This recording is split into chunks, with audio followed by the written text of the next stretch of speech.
We'll do a little relaxed chat about Redigitized and give like a quick general overview then. This is Redigitized. This came after Digimon World 1, obviously before other games like Next Order. Did I enjoy this game? I think so. I feel like if you guys love Digimon World 1, you'll enjoy this game too.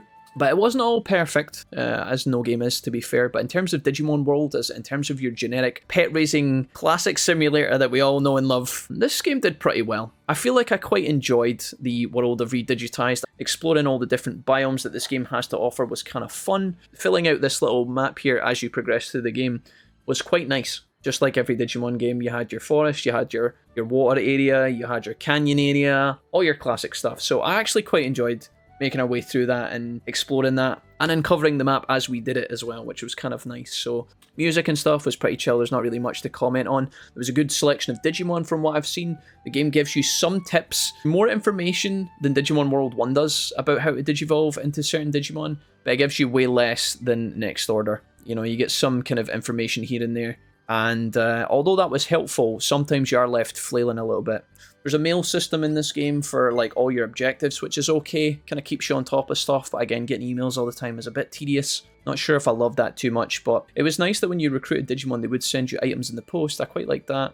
Your tamer information and all this stuff is all very clearly laid out in this game, and I quite enjoyed this. You got a Decode level, which is basically your tamer rank, and the higher you get this, the more bonuses you get. In terms of stuff that I didn't truly enjoy about this game, I felt like when fighting with your Digimon, it can be a little bit weird at times. The hitboxes of your Digimon is a little bit sus, and when you're doing Colosseum fights specifically, which this game heavily leans into, your Digimon are often flailing wildly. And so you can actually find that although your Digimon really realistically should be beating its opponents in the Colosseum, sometimes you will just lose. I think the hitboxes just needed to be a little bit bigger, maybe a little bit more friendly, player friendly, I guess. And some of them are very generous, but a lot of the skills whiff completely in this game, and that was a bit tiresome at times. There's two parts to building up File City and recruiting Digimon, which is obviously the core of the Digimon World franchise. One thing that the game has introduced that's kind of cool, and again, they took this away in Next Order, but something they introduced in this game, is that when you recruit Digimon to the city, they actually change. So sometimes you can recruit like an Agumon, for example, and then halfway through the game, your Agumon will sometimes change. Sometimes he'll digivolve into Greymon, and then he'll offer you a new quest or a new skill. The flip side of this, and this is quite an important thing that I want to take away, so not to sound like I'm dogging on the game, but one thing this game removes is the actual development of your city from a visual standpoint. When you recruit Digimon in DW1, you get to see your city advance and improve. And I know it sounds so silly, and a lot of people might not care about this, but for me personally, it's such a big part of what makes a Digimon World game so beautiful. This game does away with that, unfortunately. When you get to File City, it's just a giant metropolis, and it just stays the same as that for the entire game, which, again, is not a huge factor. But I really love seeing your city develop. In terms of the story, this game actually throws a lot of weight into your characters and their dialogue. Maybe a little bit too much at times. There's a very generic backstory where you get Isekai'd back to the digital world. Your brand new character is introduced, and he has the Decode ability, so it means he's a little bit more important than everybody else. Classic main character syndrome. But you do have some friends in here, and obviously we have some recurring characters from some of the other Digimon games, such as Miri, and obviously Rina, who is a big part of Decode. It's kind of nice to see a bit more of a storyline take place in a Digimon World game, but a lot of the time you are just kind of talking to these characters, and in my opinion, for a PSP game, it's not that bad at all. I do love, just as a side note that I've just actually thought about, I do love that I was about to say Nico and Akiho were useless, but in an actual fact, they do take part in some battles with you at points in this game, and I'm really pleased that they put that into the game. The economy of this game felt really good. That's something that's always important to me. I always felt like I was constantly trying to make money, and when I got a lot of money, it felt good. There's nothing worse than when you're playing an RPG and then your bank balance just goes through the roof at one point, and then suddenly nothing that you buy matters because you have infinite cash almost. This game, I felt like I was constantly trying to farm resources. I was constantly trying to farm money. Money to buy recovery items, money to buy training items, the manual and stuff like that for the later points of the game. That was all pretty good, and so I was pleased. I think about these games when you are doing the same cycle day in, day out. You're getting up in the morning, you're going to the store, you're buying stuff, you're taking your Digimon to the bathroom, you're picking up your sirloin, and then you're going out on your adventure.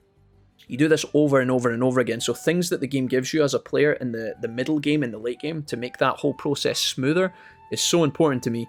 And so there's a couple of things that I, again, not that I'm a game dev, but I would have definitely considered adding in or maybe changing up a little bit. I think the city could have done with 2 bathrooms. The bathroom in the city is not in the center point, which from if you think about DW1, you land, if you autopilot back to the city in DW1, you land right in front of Digimon's house, which is almost the center point of the city.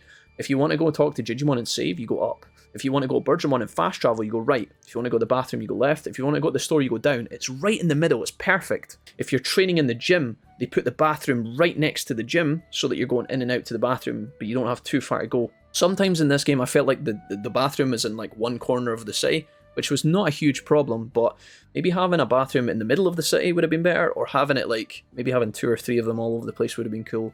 I felt like Redigitized did a better job of Next Order, a better job than Next Order of making you feel like you were actually on the digital island, which is so, again, it's not a big deal, but for me, when I play a Digimon World games, I love the feeling of being like Season 1 Digimon in the jungle, in the tropical environment, and then as you play through it, you unlock more of it. Digimon World 1 really gave you a sense of being right in the middle of a kind of dense, kind of deep, ferocious environment, right? You're deep in this forest and you can't see anywhere, you don't know where you're going. Digimon Survive also did a really good job of this, despite what you think about that game. The environment of Survive was almost perfect for me. Redigitized had a really good job at this too. It actually made things like I felt like you were in an island rather than Next Order, which although I love Next Order sometimes felt like you were just out in this like wide stretch of an expanse with like nowhere to go. It didn't feel like an island. It didn't feel really that cozy, right? It didn't feel that cozy. It just felt like you were wandering across large plains, which is fine if there's 1 or 2 of those areas, but the whole game being like that was a bit kind of meh at times. This game did pretty well in that regard, so I liked the atmosphere of the island, and it felt kind of fun playing through that. A lot of the questing in this game was better than Next Order as well, in terms of what you have to do. I felt like there was a little bit more creativity in terms of the roles that you have to perform, or the jobs you have to do, the tasks you have to undergo on behalf of the Digimon. Again, a lot of it was not rocket science, but a lot of it felt a bit more unique. Next Order definitely suffered from having almost too many Digimon, where it was just go to X location and fight. So this game kind of maintained the kind of old school problem solving aspect a little bit more. And I respected that as well. I think it must be quite hard to make a game like this and continuously give the player, you know, if there's 100 prosperity, give the player 100 unique tasks. It's very hard to come up with that as a game dev, and then also to code it into a game.